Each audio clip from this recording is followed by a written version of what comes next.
In the past, we've compared project management to starting a new hobby. Let's say you're trying to take up painting.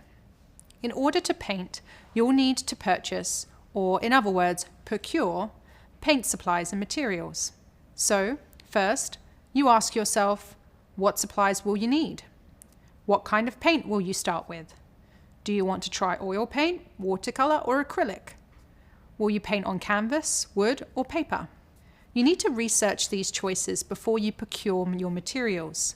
Once your research is done, you can start procuring materials, scheduling courses, watching tutorials, and voila! You're on your way to becoming the next Frida Kahlo. So, as you may have guessed by now, procurement means obtaining all of the materials, services, and supplies required to complete the project. You'll need to procure vendors as well.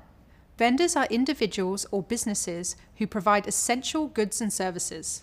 Therefore, think of vendor management as procurement for individuals or businesses.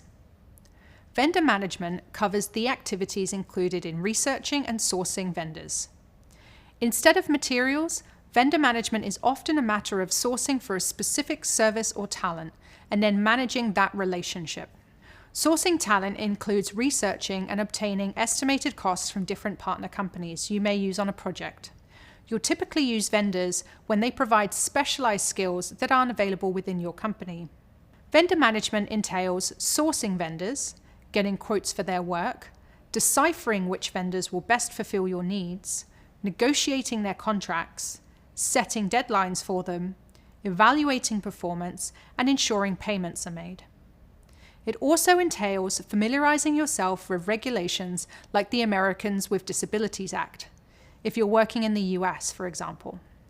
And if you're somewhere else, being aware of similar regulations in that country.